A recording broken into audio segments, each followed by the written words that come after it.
സൂചനയാണ് സൂചനയാണ് സൂചനയാണ് സൂചനയാണ് സൂചനയാണ് സൂചനയാണ് സൂചന കണ്ടു പഠിച്ചില്ലെങ്കിൽ സൂചന കണ്ടു പഠിച്ചു.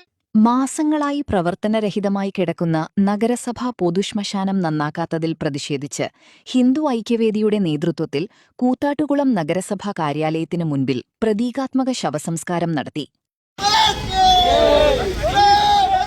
ഹിന്ദു ഐക്യവേദി ജില്ലാ സെക്രട്ടറി പ്രകാശൻ തുണ്ടത്തിൽക്കടവ് പ്രതിഷേധ സമരം ഉദ്ഘാടനം ചെയ്തു.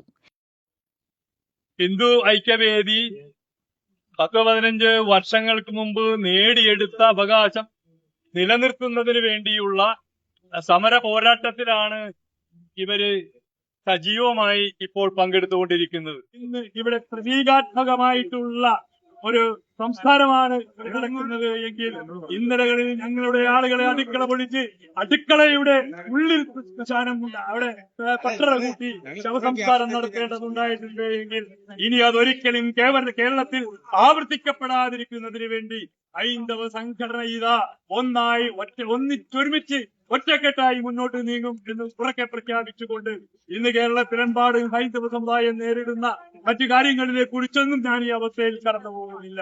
ശ്മശാനം തകരാറിലായതോടെ നഗരസഭാ പരിധിയിലുള്ള സാധാരണക്കാർ മൃതദേഹങ്ങൾ സംസ്കരിക്കാൻ വലിയ ബുദ്ധിമുട്ടാണ് നേരിടുന്നത്. അധികൃതരുടെ അനാസ്ഥയ്ക്കെതിരെ ശക്തമായ പ്രതിഷേധമാണ് സമരക്കാർ ഉയർത്തിയത്. ടി കെ ബിജു അധ്യക്ഷത വഹിച്ചു. ചടങ്ങിൽ V G Prasannan, taluk working president P C അജയഘോഷ്, taluk secretary C V Saji എന്നിവർ സംസാരിച്ചു. ബിജെപി ഒ.ബി.സി മോർച്ച ജില്ലാ സെക്രട്ടറി ഷാജി കണ്ണൻകോട്ടിൽ, K N Rajesh, P C Thankappan, M R Murali, Manu Edayar തുടങ്ങിയവർ പ്രതിഷേധത്തിന് നേതൃത്വം നൽകി. വരും ദിവസങ്ങളിലും പരിഹാരമുണ്ടായില്ലെങ്കിൽ സമരം ശക്തമാക്കാനാണ് സംഘടനയുടെ തീരുമാനം. പരാതികളും നിവേദനങ്ങളും കൊടുത്തു കഴിഞ്ഞെങ്കിൽ പോലും യാതൊരുവിധ മനസാക്ഷിയുമില്ലാതെ ഹൈന്ദവരോട് കാണിക്കുന്ന അനീതിയായിട്ടാണ് അവർ പെരുമാറുന്നത്. കാരണം പൊതുശ്മശാനം എന്ന് പറയുന്നത് ഇന്നത്തെ കാലഘട്ടത്തില് ഏറ്റവും കൂടുതൽ ആവശ്യമെന്ന് പറയുന്നത് ഹിന്ദു സമൂഹത്തിൽപ്പെട്ട സാധാരണക്കാർക്കാണ്. ഒരു മുറിയും അടുക്കളയുമായി കഴിയുന്ന ഒട്ടനവധി സാധാരണക്കാര് ഇന്ന് ഈ കൂത്താട്ടുകുളം പഞ്ചായത്തിൽ അധിവസിക്കുന്നുണ്ട്. അവരുടെ വീട്ടിലൊരു മരണം നടന്നാൽ അത് തൊട്ടടുത്ത് സ്ഥലമില്ലാത്തത് കൊണ്ട് പറവത്തും മൂവാറ്റുപുഴയും പല സ്ഥലങ്ങളിലും കൊണ്ടായാണ് സംസ്കരിക്കപ്പെടേണ്ടത്. ഇത് കാര്യശേഷി ഇല്ലാത്ത ഭരണകൂടങ്ങള് UDF-ഉം LDF-ഉം എല്ലാം തുല്യമാണ്. ഈ മാറി മാറി വരുന്ന UDF-നോടും LDF-നോടും വളരെ കാര്യമായിട്ട് ഞങ്ങൾ അപേക്ഷിച്ചാണ് ഇത് എത്രയും പെട്ടെന്ന് പ്രവർത്തനക്ഷമമാകണമെന്ന്. ഇപ്പോൾ 1 വർഷത്തോളം കാലമാകുന്നു ഇത് നശിച്ച് നാരായണക്കല്ല് പിടിച്ചു പോകുന്നു.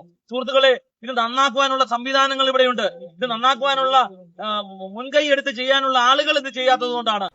ഇവിടെയെങ്കിലും നല്ലൊരു കളക്ഷൻസ് ഉണ്ടായാൽ മതിയായിരുന്നു. ഹായ്, നമസ്കാരം. നമസ്കാരം. കുറച്ച് ടൈൽസ് ഒക്കെ വന്നത്. ഓക്കെ, വരൂ. എനിക്ക് നല്ല ഭംഗിയുള്ള വെറൈറ്റി ഡിസൈൻസ് ആവണം. പിന്നെ ഇമ്പോർട്ടഡ് ടൈൽസ് വേണം. ഓക്കെ, അതിനൊത്ത് ഭംഗിയുള്ള സാനിറ്ററി ഐറ്റംസും വേണം. ഇതെല്ലാം വാങ്ങുമ്പോ ബഡ്ജറ്റും ഫ്രണ്ട്ലി ആവണം. ഇങ്ങനെയൊക്കെ ആണെങ്കിലും നമ്മുടെ ഇഷ്ടത്തിന് യാതൊരു കോംപ്രമൈസും പാടില്ല. അതെ, കറക്റ്റ് സ്ഥലത്താ വന്നേ. യാതൊരു കോംപ്രമൈസും വേണ്ട. കറക്റ്റ് സ്ഥലത്ത് വന്ന ഒരു കോംപ്രമൈസും ഇല്ല. ഹൗസ് ഓഫ് ടൈൽസ് നിങ്ങളുടെ വീടിന് ആവശ്യമായിട്ടുള്ള എല്ലാ തരത്തിലുള്ള ടൈൽസിനും സാനിറ്ററി ഐറ്റംസിനും വിശ്വസ്തയോടുകൂടി സമീപിക്കാവുന്ന സ്ഥാപനം house of tiles, Koothattukulam, Kochi. Car accessories രംഗത്ത് വർഷങ്ങളുടെ പ്രവൃത്തി പരിചയവുമായി കാർ എക്സ്പോ കൂത്താട്ടുകുളം ബാപ്പുജി ജംഗ്ഷനിൽ.